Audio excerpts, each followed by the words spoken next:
எல்லோருக்கும் வணக்கம். இன்றைக்கி நம்ம டேர்னிங் பாயிண்ட் பற்றி தான் பேச போகிறோம். ஸோ நான் உங்களுடைய லைஃப்பில் என்ன டேர்னிங் பாயிண்ட் வந்ததுன்னு கமெண்ட் பண்ணுங்கள். நான் வந்து என்னோடய லைஃப்பில் என்ன டேர்னிங் பாயிண்ட் வந்ததுன்றதை இப்போ நான் சொல்ல போகிறேன்.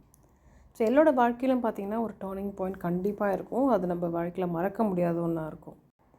எனக்கும் வந்து மறக்க முடியாத நிறைய டேர்னிங்ஸ் பாயிண்ட் இருக்குது. அதில் வந்து ஒரு முக்கியமான ஒரு டேர்னிங் பாயிண்ட் வந்து பார்த்திங்கன்னா என்னுடைய ஸ்டடீஸ். ஏன்னா பெண்களுக்கு வந்து படிப்பு ரொம்ப முக்கியம். எனக்கு அட்லீஸ்ட் ஒரு டிகிரியாவது படிக்கணும்னு நான் நினச்சேன். நான் எங்கள் குடும்ப சூழ்நிலையில் படிக்க முடியல. அதான் டிஸ்டன்ஸ் எஜுகேஷன் தான் வந்து நான் அப்ளை பண்ணியிருந்தேன் கரஸ்பாண்டன்ஸில். இப்போ ஃபீஸ் பார்த்திங்கன்னா கம்ப்யூட்டர் சயின்ஸ்க்கு நான் படிக்கும்போது 7,700 இருந்தது. மற்ற டிகிரிஸ் பார்த்திங்கன்னா 1,300 இருந்தது. நான் என்ன யோசிச்சு டிசைட் பண்ணேன்னா, நம்ம வந்து இங்கிலீஷ் லிட்ரேச்சர் எடுக்கலாம். ஸோ இங்கிலீஷ் லிட்ரேச்சர் படிக்கும்போது நமக்கு வேலை வாய்ப்புகள் அதிகமாக வர சான்சஸ் இருக்குது அப்படின்னு நினச்சேன்.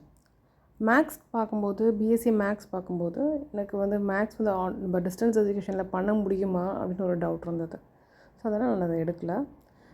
கம்ப்யூட்டர் சயின்ஸ் வந்து ரொம்ப ஃபீஸ் அதிகமாக இருந்ததுனால எனக்கு அதை எடுக்கலை. அது இன்ட்ரெஸ்ட் அதிகமாக இருந்தது, ஆனால் ஃபீஸ் அதிகமாக இருந்ததுனால எடுக்கலை. ஸோ நான் மெட்ராஸ் யூனிவர்சிட்டி வந்து நான் போயிட்டு ஃபார்ம்லாம் வாங்கி ஃபில்அப் பண்ணிவிட்டு, அப்போல்லாம் டிடி தான் எடுக்கணும். டிடி எடுத்து எல்லாமே ரெடி பண்ணி வச்சுட்டேன். அப்போ வந்து என்னுடைய எதிர்த்து நான் மீட் பண்ணது என்னோடய ஃப்ரெண்டு. அவங்க வந்து எனக்கு 6th கூட படித்தவங்க தான். 11th தான் வந்து நல்லா பேசி பழகி ஃப்ரெண்ட் ஆனாங்க. ஸோ அவங்க தான் வந்து என்னை முதல்ல பார்த்துட்டு என்னை கூப்பிட்டாங்க. என்னை கூப்பிட்டு பேசினாங்க. அவங்களும் அங்கே படிக்கிறதுக்காக அப்ளை பண்ணுறதுக்காக அன்றைக்கி வந்திருந்தாங்க.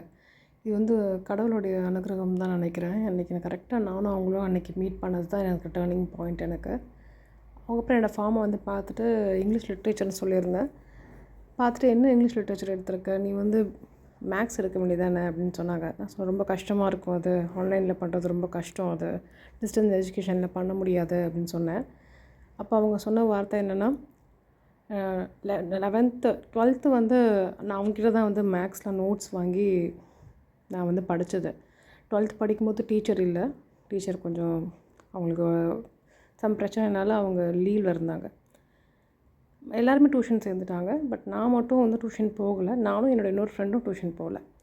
ஸோ அவங்க தான் எங்கள் 2 பேருக்குமே வந்து நோட்ஸ் கொடுத்து எங்களை வந்து பாஸ் ஆக்க வச்சதே அவங்க தான் மெயினாகவே சொல்லணும்.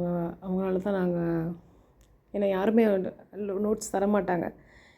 ஒரு விஷயம் தெரிஞ்சால் கூட சொல்ல மாட்டாங்க. அப்படி இருக்கும்போது அவங்க டியூஷன் போயிட்டு அந்த நோட்ஸை கொடுக்குறதுன்றது ரொம்ப பெரிய விஷயம். அவங்களுக்கு வாரத்தில் வந்து பார்த்திங்கன்னா 2 days தான் ஃப்ரீயாக இருப்பாங்க. ஏன்னா அந்த டைமில் டியூஷன் இருக்காது. ஸோ அப்போ என்ன பண்ணுவாங்க, ஒரு நாள் எனக்கும் இன்னொரு நாள் என் ஃப்ரெண்டுக்கும் கொடுப்பாங்க அந்த நோட்ஸை.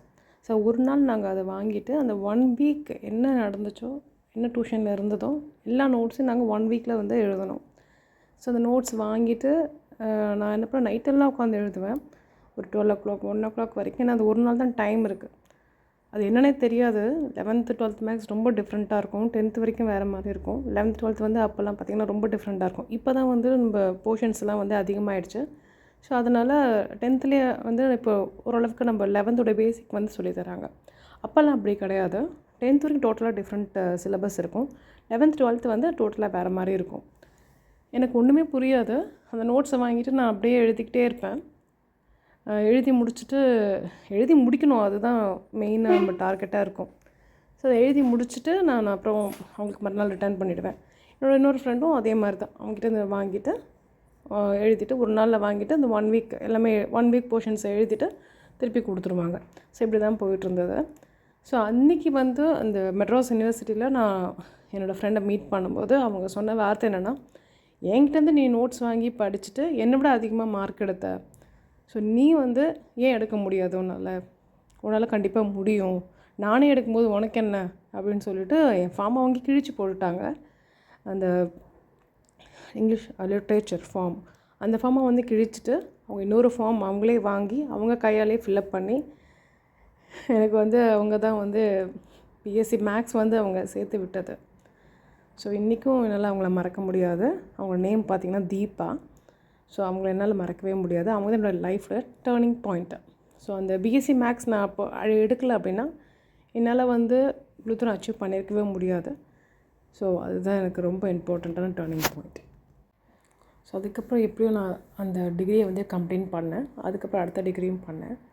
ஸோ நான் இங்கே ஜாப் பண்ணும்போது எனக்கு ஃபஸ்ட்டு அவங்க வந்து இந்த துபாயில் வந்து ஒர்க் பண்ணும்போது எனக்கு பிஎஸ்சி மேக்ஸ்ன்னு நீங்கள் வந்து டிகிரி பிஎஸ்சி மேக்ஸுன்றதுனால தான் உங்களை வந்து நாங்கள் எடுக்கிறோன்னு சொல்லிவிட்டு 2 இடத்துலையுமே வந்து எனக்கு அப்படி தான் வந்து செலக்ட் பண்ணாங்க இன்டர்வியூவில்.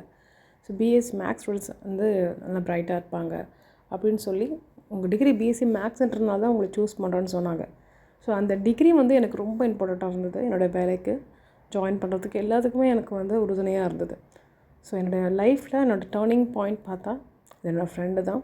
அவங்க அன்றைக்கி வந்து என்னை வந்து மோட்டிவேட் பண்ணி என்னை வந்து அந்த பிஎஸ்சி மேக்ஸ் டிகிரி எடுக்க வைக்கலைன்னா என்னால் கண்டிப்பாக இவ்வளோ தூரம் அச்சீவ் பண்ணியிருக்கவே முடியாது. இப்போ அவங்க நம்பர் என்கிட்ட இல்லை, அவங்கள காண்டாக்ட் பண்ண முடியல.